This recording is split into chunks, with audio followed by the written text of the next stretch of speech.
Hello বন্ধুরা, আজ আমি যে মুভিটা এক্সপ্লেন করতে চলেছি সেটা ভারতে ঘটে যাওয়া একটা সত্য ঘটনা। মুভির নাম অ্যাম আই নেক্সট। এটা একটা হিন্দি ইমোশনাল ড্রামা গল্প। এই গল্পের মেসেজটা খুবই শিক্ষণীয়, মানে এই রকম ঘটনা আপনারা আপনাদের সমাজেই খুঁজে পাবেন। এই মুভির কাহিনীটা খুবই নিখুঁতভাবে তৈরি করা হয়েছে। একটি 14 বছরের মেয়ে রেপ হয়, পরে মেয়েটি প্রেগনেন্ট হয়ে যায়। মেয়েটি কি সঠিক বিচার পাবে নাকি পাবে না তা জানতে হলে পুরো ভিডিওটি শেষ পর্যন্ত দেখতে হবে। আশা করছি ভালো লাগবে। গল্পের শুরুতে একটা মেয়েকে দেখা যায়। মেয়েটির নাম হানি। হানির বয়স 14 বছর। হানি সকালে ঘুম থেকে ওঠে আর তখনই কিছু একটা মনে পড়ে, আর সে অনেক চিন্তিত হয়ে পড়ে। এরপরে সে বাথরুমে আসে, তারপরও সে চিন্তিত ছিল। সে বাথরুম থেকে বেরিয়ে স্কুলের জন্য রেডি হচ্ছিল, কিন্তু তখনও সে কিছু একটা নিয়ে ভাবছিল, আর সে খুব টেনশনে ছিল। এটা হানির মা বাবা। হানিরা মূলত মধ্যবিত্ত পরিবারের ছিল। হানির বাবা ছোট্ট একটা চাকরি করে আর তা দিয়ে তাদের সংসার চলে। হানি স্কুলের জন্য রেডি হয় আর তার বাবা তাকে স্কুলে নিয়ে আসে। তারপর তার বাবা ওখান থেকে চলে যায়। এরপর সিন চেঞ্জ হয়। হানি ক্লাসে ছিল। ক্লাসে একজন টিচার ক্লাস নিচ্ছিল, কিন্তু হানির মনোযোগ ক্লাসে ছিল না। সে এখনো কিছু একটা নিয়ে চিন্তিত ছিল। একটু পরেই হানির মাথা ঘুরে যায় আর সে ওখানে অজ্ঞান হয়ে পড়ে। এরপরে হানির বাবা স্কুলে আসে, কারণ হানির খবর স্কুল থেকে তার বাবাকে দেওয়া হয়। হানির বাবা হেড টিচারের সাথে কথা বলে। টিচার বলে হানি অনেক দুর্বল, মনে হয় ঠিকঠাক ভাবে খাওয়া দাওয়া করছে না, হানির দিকে একটু লক্ষ্য রাখবেন। এগুলো শুনে হানির বাবা একটু টেনশনে পড়ে যায়। হানিকে ডক্টরের কাছে নিয়ে আসে। এরপর ডক্টর হানির পরীক্ষা করে জানতে পারে যে সে প্রেগনেন্ট। এটা হানির পরিবারকে জানানো হয়। হানির মা বাবা বিশ্বাসই করতে পারছিল না। তারা এটা শুনে হতবাক হয়ে যায়। হানির বাবা একদম ভেঙে পড়ে, কিন্তু এই ব্যাপারটা হানি এখনো জানতে পারে না। এরপরে তারা সবাই বাড়িতে চলে আসে। দুজনেই অনেক টেনশনে ছিল। একটু পরে হানির বাবা হানির কাছে আসে। হানি তখন পড়ছিল। এরপর হানি তার বাবাকে জিজ্ঞেস করে ডক্টর কি বলেছে আর আমার কি হয়েছিল। হানির বাবা চুপ করে থাকে। সে কোনো উত্তর দিতে পারে না। হানির বাবা পকেট থেকে ফোন বের করছিল, তখন ফোনটা হাত থেকে পড়ে যায়। সে এতটাই টেনশনে ছিল যে তার শরীরে কোনো শক্তি নেই, যার ফলে ফোনটা পড়ে গিয়ে সাথে সাথে নষ্ট হয়।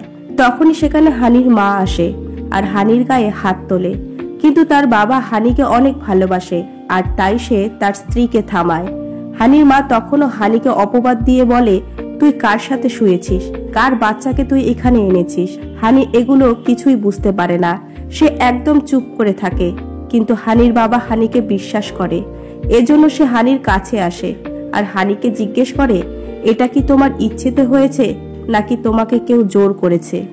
এটা শুনে হানি চুপ করে থাকে আর সে অনেক কান্না করে, আর সে ওখান থেকে দৌড়ে বাথরুমে চলে যায়। হানির বাবা কিছুই বুঝতে পারে না, আর সেও হানির পেছনে আসে। হানিকে বারবার দরজা খুলতে বলে, কিন্তু সে দরজা খোলে না। বাথরুমে বসে সে কান্না করছিল। সেখানে তার মাও আসে। সে অনেক ভয় পেয়েছিল। হানির মা হানির জন্য অনেক কান্না করছিল। হানির মাও তাকে দরজা খুলতে বলছিল, কিন্তু তবুও হানি দরজা খোলে না। হানির বাবা তখন দরজা ভেঙে হানির কাছে গিয়ে হানিকে বাথরুম থেকে ঘরে আনে। পরের দিন হানিকে একটা মহিলার কাছে আনে, যে কিনা অবৈধভাবে অ্যাবর্শন করে থাকে। কিন্তু যখন ওই মহিলা জানতে পারে হানির বয়স কম, 14 বছর, তখন মহিলাটি হানির বাবার কাছে 10,000 টাকা চায়। কিন্তু হানিরা তো মধ্যবিত্ত পরিবার, তার বাবার এতগুলো টাকা দেওয়ার ক্ষমতা ছিল না। এজন্য তারা সেখানে হানির অ্যাবর্শন করাতে পারে না। হানির বাবা ডক্টরের কাছে আসে। ডক্টর তখন হানির বাবাকে বুঝিয়ে বলে, হানি এখনো নাবালক, তাই কোনো ডক্টরই তার অ্যাবর্শন করাবে না। কিন্তু যদি অবৈধভাবে অ্যাবর্শন করানো হয় তবে তার মৃত্যুর ঝুঁকিও থাকতে পারে, কারণ তার বয়স অনেক কম। ডক্টর তখন হানির বাবাকে একটা মেয়ের সাথে দেখা করতে বলে, যার নাম লায়লা। সে একজন উকিল। সে মূলত মেয়েদের অধিকারের জন্য লড়াই করে, মেয়েদের প্রতি অন্যায়ের বিরুদ্ধে কথা বলে, আর সেটাও বিনামূল্যে। আসলে কোর্ট থেকে একটা পারমিশন দরকার, এরপরেই তারা বৈধভাবে হানির অ্যাবর্শন করাতে পারবে। এজন্যই ডক্টর হানির বাবাকে লায়লার সাথে কথা বলতে বলে, যেন সে একটা সমাধান খুঁজে বের করে, কোর্টের সাথে কথা বলতে পারে আর কোর্টের থেকে একটা পারমিশন নিতে পারে। পরের দিন লায়লা হানিদের বাড়িতে আসে আর তাদের সাহায্য করতে চায়, আর কোর্টে একটা দাখিলও পেশ করতে বলে। এটা নিয়ে লায়লা আর হানির বাবা কথা বলছিল। তখনই সেখানে হানির মা আসে। হানির মা হানির বাবাকে ডেকে নিয়ে যায় আর এই কেসটা বন্ধ করতে বলে, কারণ সে ভালো করে জানে একটা মানুষের সুবিচার পাওয়ার বদলে কিভাবে তাকে নিয়ে হাসাহাসি হয়, আর কোর্টেও তার সুবিচার পাবে না। সে এটা নিয়ে ভয় পায়। সমাজ, আত্মীয় স্বজন তখন তাদের অন্য চোখে দেখবে, আর হানিও সমাজে চলতে পারবে না। কিন্তু হানির বাবা ওই লোকটার বিচার চায়, যে লোকটা তার মেয়ের সাথে এই নীচ কাজটা করেছে। তাকে তার প্রাপ্য শাস্তি দিবে। এরপর হানিকে থানায় ডাকে। থানায় পুলিশ তাকে ওই দিনের ঘটনা বলতে বলে। হানি তখন সেই দিনের ঘটনা বলে। এখানে হানি শুধু এইটুকুই বলে, আমন নামের একটা লোক তাকে রেপ করেছে, যে ছিল তাদের প্রতিবেশী। এখানে একটা বাড়িতে সে ভাড়া থাকে, আর সে কিছু বাচ্চাকে টিউশন পড়ায়, যেখানে হানিও টিউশন পড়ে। এটা বলে হানি ওখান থেকে চলে যায়। আর হানির বাবা অবাক হয়। পরের দিন লায়লা কোর্টে আসে আর জজের কাছে কেসটা উপস্থাপন করে। সে বলে আমন নামের একটা ছেলে হানিকে জোর করে রেপ করে যায়। মেয়েটির বয়স 14 বছর। এখন সে প্রেগনেন্ট, কিন্তু কোনো ডক্টরই তার চিকিৎসা করবে না। কোর্ট থেকে একটা পারমিশন লাগবে, তারপরেই তার অ্যাবর্শন করাবে। জজ বলে এই বিষয়টি আদালত আগে তদন্ত করবে, এরপরে তাকে পারমিশন দেওয়া হবে। এদিকে পুলিশ আমনকে খুঁজতে বের হয়। পুলিশরা আমনের গ্রামে আসে, আমনের সম্পর্কে খোঁজ খবর নেয়। আর পুলিশরা জানতে পারে আমন এখন একটা ধর্মশালায় থাকে। পুলিশ তখন ধর্মশালায় আসে, কিন্তু সেখানে এসে দেখে সেখানে আমন নেই। আমন পুলিশ আসার আগেই পালিয়ে গেছে। পরের দিন লায়লা আবার জজের কাছে আসে। জজের কাছ থেকে আবারও পারমিশন চায়। জজ তখন হানিকে কোর্টে আসতে বলে আর তার থেকে স্টেটমেন্ট চায়। এরপর হানির বাবা হানির কাছে আসে, সাথে লায়লাও ছিল। হানির বাবা হানিকে বলে, যখন তুই ছোট ছিলি তখন তুই হেঁটে হেঁটে স্কুলে যেতি। অনেক খারাপ ছেলে তোর পিছু করত। আমি তখন তোকে রাস্তা বদলাতে বলেছি, কিন্তু আমি তখন ভুল ছিলাম। সবসময় রাস্তা বদলানো সঠিক সিদ্ধান্ত না। আমি তোকে বাঁচতে শিখিয়েছি, কিন্তু কখনো তোকে লড়তে শেখাইনি। এটা আমার সবচেয়ে বড় ভুল। হানি তখন কান্না করতে থাকে। তখন হানির বাবা তাকে সাহস দেয় যে এটা কান্না করার সময় না। যে তোর সাথে অন্যায় করেছে তাকে আমরা কখনো ছেড়ে দেব না, না হলে সে অন্য কোনো হানির সাথে অন্যায় করবে। লায়লা বলে, কোর্ট তোমার কাছ থেকে সেদিনের ঘটনা শুনতে চায়। এরপর সিনটা ফ্ল্যাশব্যাকে যায়। মানে হানি সেদিনের ঘটনা বলছিল। এটা হলো হানি, আর সে ছিল খুবই হাসি খুশি একটা মেয়ে, আর সে দেখতেও অনেক সুন্দর। এজন্য তার মা এভাবেই তাকে সব সময় দেখে, আর আজকেও তাকে এভাবে দেখছিল। হানি তার মায়ের কাছ থেকে 200 টাকা চায়, কিন্তু তার মা দিতে রাজি হয় না। মানে হানির মা হানির সাথে একটু মজা করে। হানি তার মাকে ইমপ্রেস করে আর তার মায়ের কাছ থেকে 200 টাকাও নেয়। আর এভাবেই তারা বেশ ভালো ছিল। হানির পুরো পরিবার তাকে খুবই ভালোবাসতো। এরপর বিকেল হয়। হানি তখন বাইরে খেলা করছিল, আর এই ছেলেটা হলো হানির ক্লাসমেট। হানি ছেলেটার কাছে আসে। হানি ছেলেটাকে বলে, আমার একটু টেনশন হচ্ছে। ছেলেটা বলে, কি হয়েছে? তখন হানি বলে, ম্যাথ নিয়ে একটু সমস্যায় আছি। ছেলেটা বলে, আমার কাছে একটা সমাধান আছে। আমন দাদা খুব ভালো পড়ায়, আমি তার সাথে কথা বলবো, তুই তার কাছে টিউশন পড়িস। হানি রাজি হয়ে যায়। এরপর তারা আবারও খেলছিল।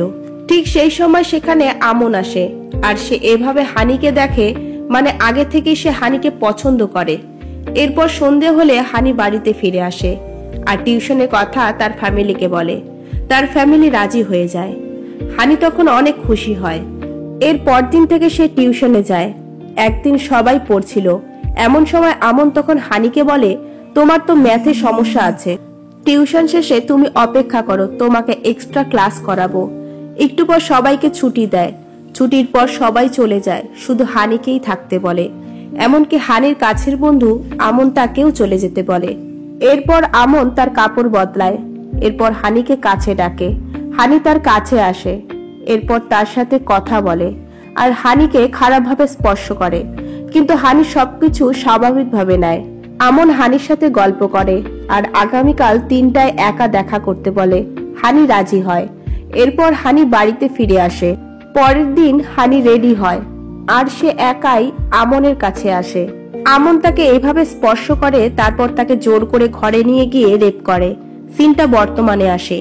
এগুলো শুনে হানির বাবা স্তব্ধ হয়ে যায়, আর হানির মা কান্না করতে থাকে। তার মেয়েকে বুকে জড়িয়ে ধরে। এরপর লায়লা কোর্টে আসে আর জজকে ভিডিও দেখায় যেখানে হানি সেই ঘটনা বলেছে। লায়লা জজকে বলে এই কেসের সিদ্ধান্ত তাড়াতাড়ি দেবেন। জজ বলে আদালত আগে সবকিছু তদন্ত করবে, এরপরে আদালত তার সিদ্ধান্ত শোনাবে। লায়লা এতে রাজি হয় না আর বলে এটা একটা সিরিয়াস কেস, দ্রুত তদন্ত করা দরকার। জজ বলে সবকিছুর একটা নিয়ম আছে যেটা তুমি ভালো করে জানো। লায়লা তখন চুপ করে থাকে।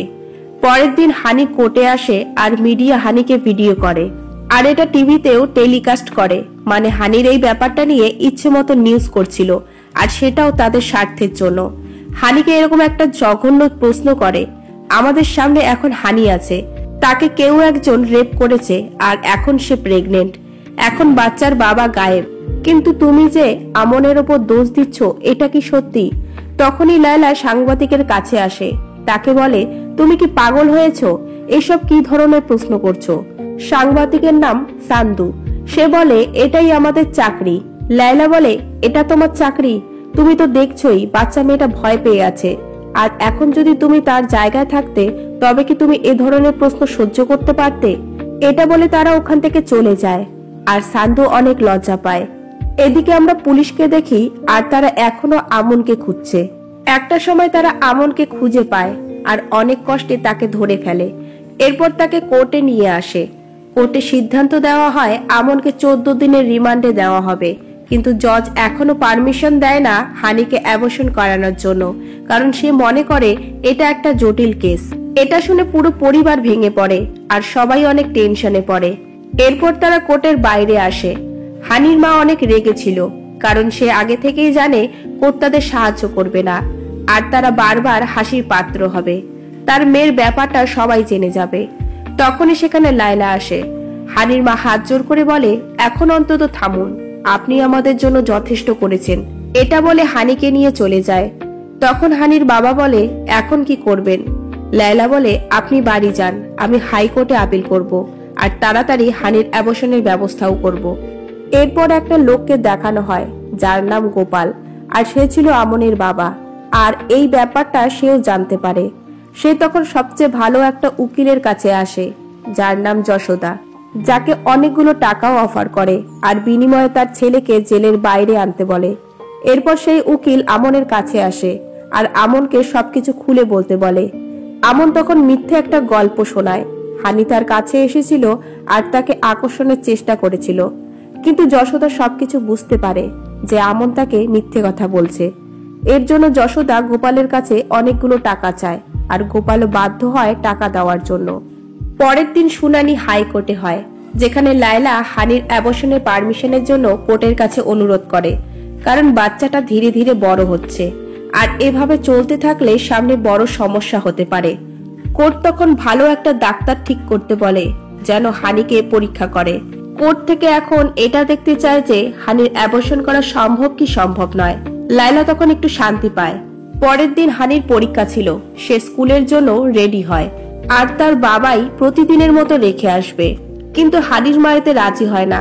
হানির মা হানির বাবাকে বকতে থাকে, কিন্তু হানির বাবা মনে করে হানির কোনো দোষ নেই, তবে সে কেন থেমে থাকবে। এর জন্য হানিকে তার বাবা স্কুলে রেখে আসে আর তার মেয়ের সাথে আগের মতোই ব্যবহার করে। সত্যি বাবা তো বাবাই হয়, প্রত্যেকটা মেয়ে তার বাবার কাছে রাজকুমারী। যেটাই হোক না কেন প্রত্যেকটা বাবা তার মেয়ের জন্য সবকিছু করতে পারে। এর জন্য হানি স্কুলে গিয়ে পরীক্ষা দেয় আর তার বান্ধবীকেও সে সাহায্য করে। এরপর পরীক্ষা শেষ হয়, হানির বাবা স্কুলে আসে আর হানিকে নিয়ে বাড়িতে ফেরে। এরপর আবারও শুনানি হয় আর হানির রিপোর্ট কোর্টে আসে আর এই ডাক্তার সবকিছু খুলে বলে। হানির বাচ্চার বয়স 6 মাস পার হয়ে গেছে আর এখন যদি হানির অ্যাবর্শন করানো হয় তবে এটা হানির জন্য বিপজ্জনক হবে। সাথে হানির বয়স খুবই কম, তার বড় সমস্যা হতে পারে, এমনকি হানি মারাও যেতে পারে। জজ তখন একটু টেনশনে পড়ে যায়, তিনি কোনো কিছুই বুঝতে পারছিল না। হানির পরিবারও অনেক টেনশনে পড়ে। হানি তখন কান্না করতে থাকে, তখন তার বাবাই সান্ত্বনা দেয়। এরপর বিপক্ষের উকিল যশোদা বলে মেয়েটার বয়স 14 বছর, ফিজিক্যাল সম্পর্কের জন্য যথেষ্ট বয়স হয়েছে।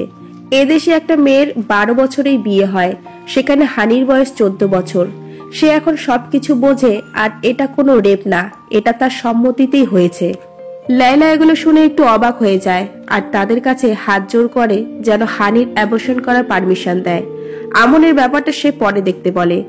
যশোদা তখন লায়লাকে বলে, আপনি আমনের কেসটা ছেড়ে দিন আর স্বীকার করে নেন সে নির্দোষ। লায়লা ছিল যশোদার ছাত্রী। একটা সময় যশোদা লায়লাকে শিক্ষা দিয়েছে। এর জন্য যশোদা কখনোই চায় না লায়লা তার কাছে হেরে যাক। এরপর যশোদা লায়লার কাছে আসে, লায়লার সাথে একটা ডিল করতে চায়, সাথে হানিকেও বাঁচাতে চায়। লায়লা এতে রাজি হয় না। যশোদা ওখান থেকে চলে যায়। এদিকে গোপাল হানির ফ্যামিলির সাথে দেখা করে, যেখানে গোপাল এই কেসটা তুলে নিতে বলে আর হানির বাবাকে টাকার অফার করে, কিন্তু হানির বাবা এতে রাজি হয় না। আর এই দৃশ্যটা একটু মনে রাখবেন, কেন রাখবেন সেটা একটু পরেই জানতে পারবেন। এরপর হানির মা বাবা ঘরে ঢুকে যায়। হানির মা তখন হানির বাবাকে বোঝায় টাকা নিয়ে কেসটা বন্ধ করা দরকার, কারণ কোর্ট থেকে তো হানির মুক্তি হবে না, আর এভাবে লড়াই করে কোনো লাভ নেই। কেসটা তুলে নাও, টাকাও পাবো, সেই টাকা নিয়ে হানির অন্য কোথাও অ্যাবর্শন করাবো। তখনই সেখানে হানি আসে। সে বলে, বাবা এত দূর এসেছে আর সে এখন পিছনে ফিরে যাবে না। আমি এভাবে অ্যাবর্শন চাই না, আমার বিচার চাই, আমার অপরাধীর শাস্তি চাই, না হলে এরকম আরো অনেক মেয়ের সাথেই হবে। তার মা তখন অনেক রাগ করে। সে বলে, তুমি কখনো বিচার পাবে না, শুধু শুধু সময় নষ্ট হবে আর তোমার জীবনটাও নষ্ট হবে। এই বলে সে ঘরে চলে যায়। হানি তখন খুব কান্না করে। তার বাবা তাকে সান্ত্বনা দেয়। এদিকে যশোদাকে দেখানো হয় আর তারও একটা ছোট্ট মেয়ে আছে। মেয়েটা তার মায়ের কাছে এসে অনুরোধ করে যেন হানিকে তাড়াতাড়ি তার বিচার পাইয়ে দেয়। পরের দিন আবারও কোর্টে দেখি যশোদা জজকে এটা বলে, পান্ডেজি অর্থাৎ হানির বাবা অল্প টাকা রোজগার করে, এই জন্য সে তার মেয়েকে আমনের কাছে পাঠায় যেন সে একটা কেস সাজাতে পারে আর সে আমনের বাবাকে টাকার জন্য ব্ল্যাকমেইল করতে পারে। এরপর যশোদা হানির বাবাকে প্রশ্ন করে, মাসে আপনার বেতন কত? পান্ডেজি বলে, 20,000 টাকা। যশোদা বলে, এটা দিয়ে আপনার সংসার চলে? পান্ডেজি বলে, চলে, কিন্তু সবার একটু প্রবলেম হয়। যশোদা বলে, ঠিক আছে, কিন্তু আপনি আপনার মেয়েকে ওখানে কেন টিউশনে দিলেন? পান্ডেজি বলে, সে প্রথমত ভালো পড়ায় আর টাকাও কম নেয়, তাকে আমার ভালো মনে হয়েছিল। যশোদা তখন জজকে বলে, এটা একটু মনে রাখবেন, আমনকে পান্ডেজির ভালো মনে হয়েছিল। এরপর যশোদা কয়েকটি লোককে জিজ্ঞাসাবাদ করে যারা আমনের গ্রামের লোক ছিল। তাদের জিজ্ঞেস করে আমন ছেলেটি কেমন। সবাই বলে সে অনেক ভালো একটি ছেলে। এরপর যশোদা সেই দিনের ভিডিও দেখায় যেখানে গোপাল তাদেরকে টাকা অফার করছিল, কিন্তু পান্ডেজি রাজি হয়নি। গোপাল তখন হাত জোর করে, কিন্তু তাতেও কোনো লাভ হয়নি। আর এই ঘটনা যশোদা এভাবে এক্সপ্লেন করে যে পান্ডেজি গোপালের কাছ থেকে অনেক টাকা চেয়েছে, কিন্তু গোপালের অত টাকা দেওয়ার সামর্থ্য নেই। এজন্য গোপাল তাকে অনুরোধ করে তাকে অল্প কিছু টাকা দেবে, কিন্তু এতেও পান্ডেজি রাজি হয় না। এই ভিডিওটা দেখে সবাই স্তব্ধ হয়ে যায় আর এই কেসটাও অনেক জটিল হয়ে যায়। কেসটা আজকের মতো এখানেই সমাপ্ত হয়। সবাই তখন বাইরে আসে। যশোদাকে তার মেয়ে ফোন করে। তার মেয়ে বলে, এটা তুমি কি করলে? মেয়েটার জীবন তুমি নষ্ট করছো। আমি তোমাকে কখনো ক্ষমা করব না। তোমাকে মা বলতেও ঘৃণা হচ্ছে। তখনই সেখানে হানি আসে। যশোদাকে তার গাড়ির চাবি ফিরিয়ে দেয়। যশোদার হানির মুখ দেখে একটু মায়া লাগে, আর তখনই হানির মধ্যে তার মেয়েকে দেখতে পায়। এরপর যশোদা তার চাবিটা নেয়। হানি তার বাবা মার কাছে ফিরে আসে। এরপর তারা বাড়িতে ফিরে যায়। এভাবে বেশ কিছুদিন কেটে যায়। হানি অনেক কষ্ট পাচ্ছিল। সবসময় সে কান্না করে। সেই সময় লায়লা ওই সাংবাদিককে নিয়ে আসে যে হানির কষ্টের কথা ভিডিও করতে চায় আর সে তার টেলিকাস্টও করতে চায় যেন হানিকে লোকেরা সাপোর্ট করে, হানির যেন ন্যায্য বিচার হয়। সেই ভিডিওতে হানি বলে, যেটা আজকে আমার সাথে হয়েছে সেটা কালকে অন্য কারোর সাথে হতে পারে, তাই আমি অপরাধীর শাস্তি চাই, যেন প্রত্যেকটা মেয়ে ভয় ছাড়া বাইরে বের হয়। এরপরে এই ভিডিওটা পুরো দেশে ছড়িয়ে পড়ে আর এই ভিডিও যশোদাও দেখে। ভিডিও দেখে সে অনেক কষ্ট পায়। এরপর রাস্তায় অনেকগুলো লোককে দেখা যায় যারা হানির ন্যায্য বিচার চায়, অপরাধীর শাস্তি চায়। এদিকে সে সাংবাদিককে দেখি আর তার বস তাকে খুব বকছিল, কারণ তাকে তার বস মিনিস্টারের ইন্টারভিউ রেকর্ড করতে বলেছিল, কিন্তু সে হানির ভিডিও করে এনেছে আর সেটা টেলিকাস্টও করেছে। তখন সে বলে, এটা একটা বড় ফ্যাক্ট, শুধু সেলিব্রিটিদের নিউজ কভার করলেই হবে না, এখানে একটা মেয়ের জীবনের ব্যাপার। আর যদি স্বাধীনতাই না থাকে তাহলে আমি কিসের সাংবাদিক? এটা বলে সে রিজাইনিং লেটার দেয় এবং সে সেখান থেকে চলে যায়। কিন্তু তার বস তার কষ্ট বুঝতে পারে, ইমোশনটা ফিল করতে পারে, এজন্য সে তাকে ফিরে আসতে বলে আর তাকে পুরোপুরি স্বাধীনতা দেয়। এরপর আবারও সবাই কোর্টে আসে, যেখানে লায়লা একটা মেয়েকে এনেছে, যে কিনা ছিল আমনের গ্রামের মেয়ে, আর তার সাথেও আমন একই কাজ করেছে, আর মেয়েটাও প্রেগনেন্ট হয়েছিল। তারপর তাকেও অবৈধভাবে অ্যাবর্শন করিয়েছে, যেন এই ঘটনা কেউ জানতে না পারে। এরকম অপরাধ সে অনেক করেছে, অনেক মেয়েকে রেপ করেছে, কিন্তু প্রতিবারই গোপাল মেয়েগুলোকে টাকা দিয়েছে আর এভাবেই সবার মুখ বন্ধ করে রেখেছে। এরপর হানিকে ডাকা হয়, সে তার কষ্টের কথা বলে। আমার বয়সটা খুবই কম, তারপরেও আমার জীবনে ভয়ানক কিছু ঘটেছে। আমার বাবা বলে তোমার জীবনের প্রত্যেকটা সিদ্ধান্ত তোমাকেই নিতে হবে, কারণ এটা তোমার জীবন। আমি এখন প্রেগনেন্ট আর এই জীবনটাও আমার, তাই সিদ্ধান্ত আমি নেব। এখানে আপনার কাছ থেকে অনুমতি নেব কেন? এটা শুনে সবাই খুবই কষ্ট পায়, সবাই ইমোশনাল হয়ে পড়ে। তখন গোপালও বুঝতে পারে সে কেসটা হেরে যাবে। এর জন্য সে যশোদার কাছে আসে আর তার কাছ থেকে টাকা চায় আর যশোদাকেই দোষারোপ করে। এরপর জজ 3 জন ডাক্তারকে ডাকে আর তাদের সাথে পরামর্শ করে যে কিভাবে হানির অ্যাবর্শন করানো সম্ভব, সেটাও কোনো সমস্যা ছাড়া। তখন ডাক্তার একটা পদ্ধতি বের করে আর জজ সিদ্ধান্ত দেয় যে হানির অ্যাবর্শন করাবে, সেটাও অনেক দ্রুত। আর আমনকে জেলে ভরে তার প্রাপ্য সাজা তাকে অবশ্যই দেবে। সবাই তখন অনেক খুশি হয়। কিছুদিন পর হানির ঠিকভাবে অ্যাবর্শন করানো হয়। হানি এখন পুরোপুরি সুস্থ। এরপর হানি আর তার বাবাকে দেখানো হয়, যেখানে হানির বাবা হানিকে স্কুলে দিয়ে আসে, আর তারা এখন অনেক খুশি ছিল। আর গল্পটা এখানেই শেষ হয়। ভিডিওটি ভালো লাগলে একটা লাইক সাবস্ক্রাইব করে দেবেন, আর যদি এরকম ভিডিও আরো পেতে চান অবশ্যই আমাকে কমেন্টে জানাবেন। ধন্যবাদ।